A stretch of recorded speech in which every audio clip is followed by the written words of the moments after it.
Today on our podcast, I have Pam Greening on here, and she is with Growing Oaks Credit Union.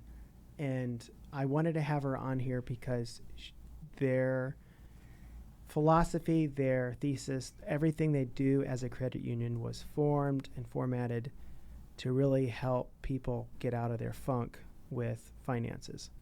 So, Pam, could you just tell me a little bit about your background and how you guys started this? You bet.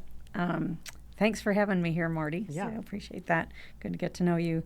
So I've been in the banking world. That's been my career. Been there since 1976. Okay. And so back around 2017, just huddling up with some friends, my husband who's a pastor, some deacons in the church, talking about some of the things that they the deacons own a company in Goldsby, and they'd been ministering to their men and talking to them about finances, and we're just kind of powwowing about, what's going on with their company and their outreach to their men and payroll advances, and just kind of kicking around some struggles. And the brothers decided, it's B&H Construction, the Beller brothers decided to start offering some financial education.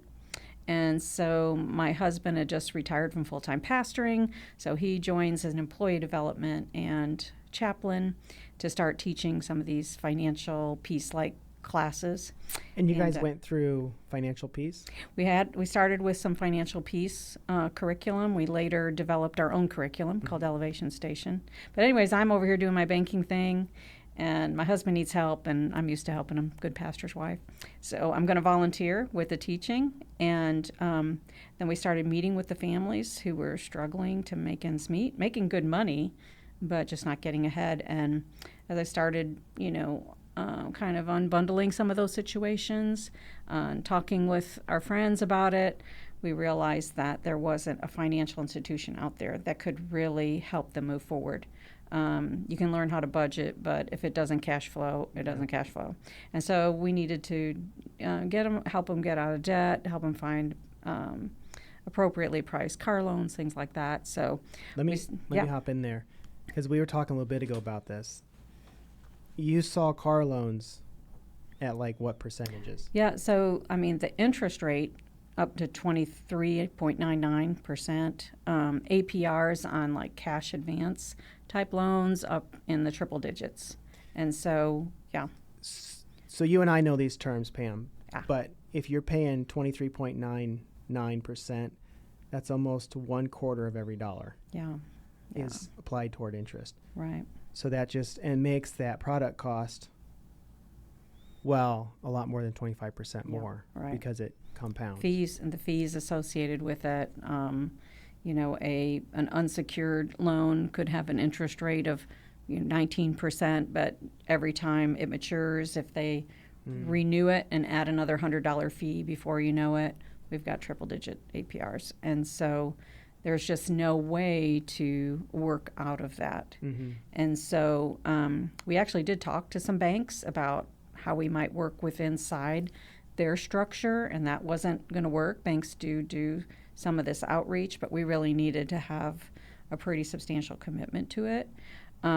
So we just tossed around some ideas and prayed about it, and really the conversation came up okay, we've got some great banks around here. We don't want to just do the same thing over again.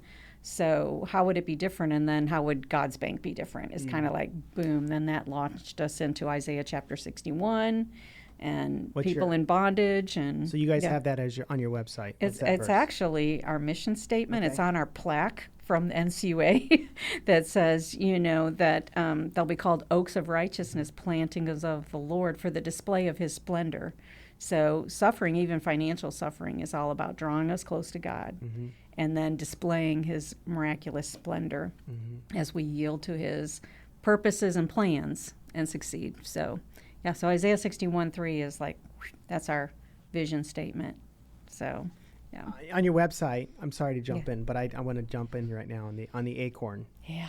Tell us about the acorn. The acorn. So it's a seed. So I got to do it really quick because it's really long. So that's where our name comes from, Growing Oaks, and it has to do with the fact there was I'll someday I'll tell you the whole story of how we found an acorn in downtown Oklahoma City and all that. But anyways, the acorn has the potential to be a magnificent oak tree, but it has to be in the right environment, get the right nutrients, and yield to the changes that it needs to make. And so to become all that God designed it to be. And so that's what we're trying to do at Growing Oaks through education and providing affordable financial products and services, loving on our members, praying with them. We know their stories, and to nurture, put in the right nutrients so that they can become the oak tree God intended them to be, and then start shedding off more acorns, like our kids. Yeah. You know, this is, a lot of folks didn't have any of this kind of training or teaching when they were children. So now they're adults managing a household. Yeah. And so our program and our classes include kids that can read are in there right there. And they've got their little, you know, save, spend, give boxes. And so. Well, and it starts at that early age when they're, I mean, there can be a lot of preventative if you can teach them early about finances and how it works and saving and not just spending and even interest. Like, I know I jumped in there on the interest, but a lot of people don't understand what a 23.99% interest looks like. What that really means to your future, not just your monthly payment, you know. Yeah. One of my favorite quotes talks about at some point we need to just stop just pulling people out of the river and move upstream and find out why they keep falling in. And so that's, yes, you've got to do some of that intensive care in the moment, but then climb upstream and say, what are the processes? What are the mindsets that are causing this to happen? And then go the generation before that. If you really want to stop it, you know, you can help this generation heal that's managing the finances. If you really want to have a different outcome, you got to climb over to the kids and the grandkids and say, look, don't follow this path. Here's a new path. And that's what we're trying to do, you know, at Growing Oaks. So you guys just visited after church one night or after church one day.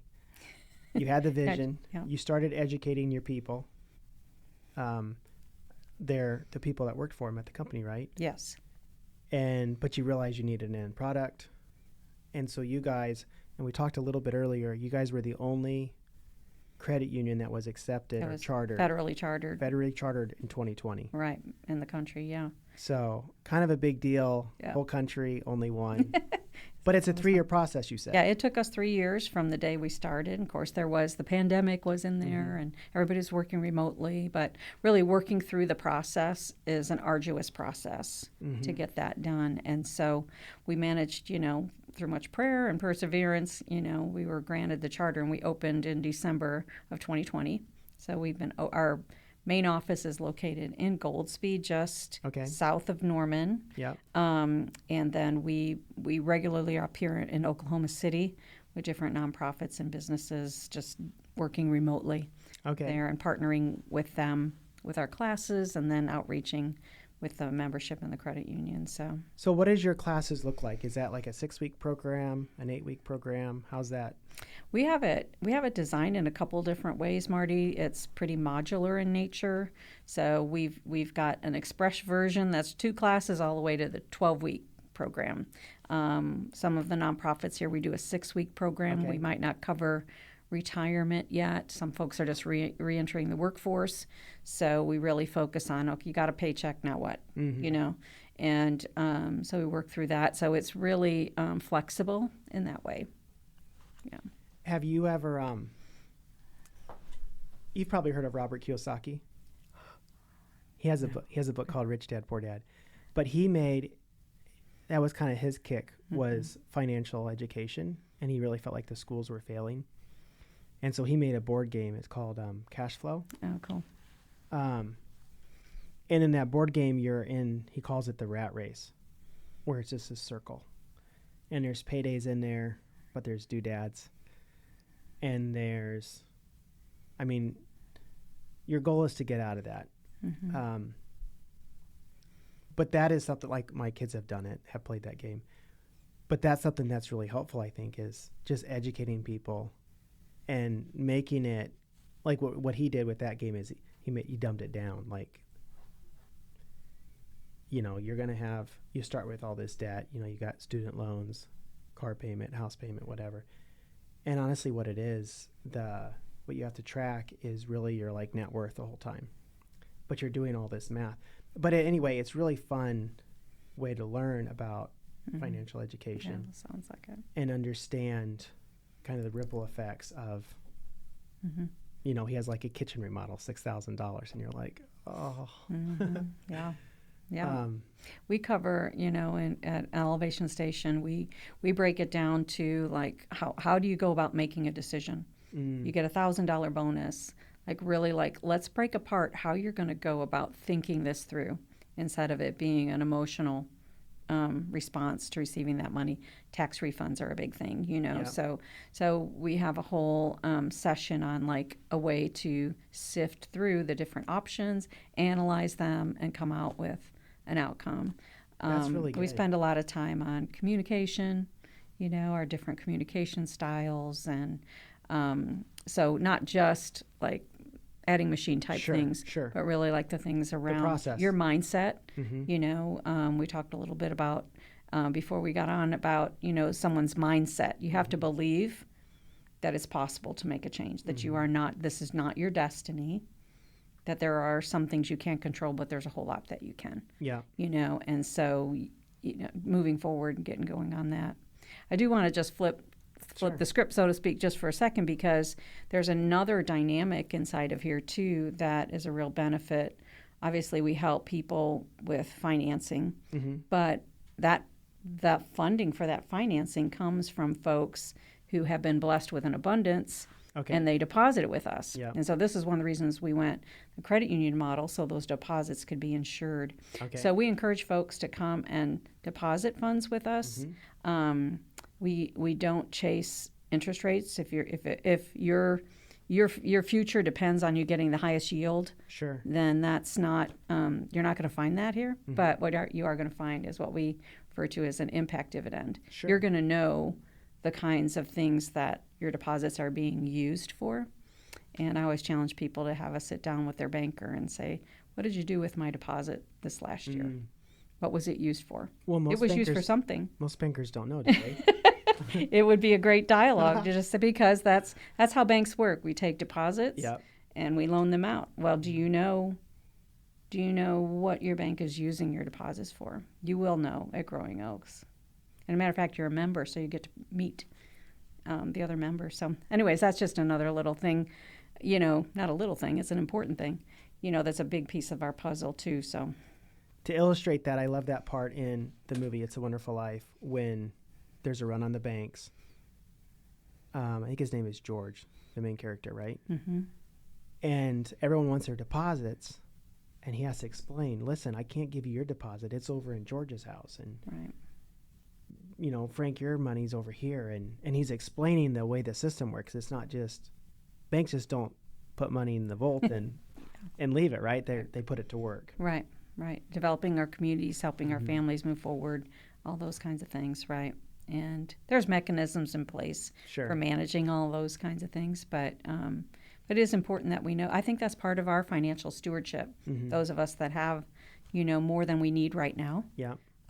Certainly we give things away, we give money away, but there's a piece of our financial puzzle that we are going to need that money someday. But we don't need it today. So how can I steward this abundance in a way, not just return on investment, but return on investment in a family?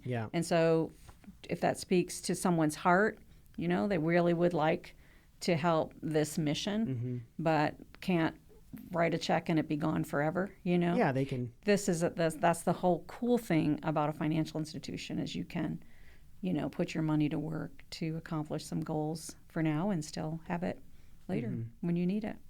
That's really cool.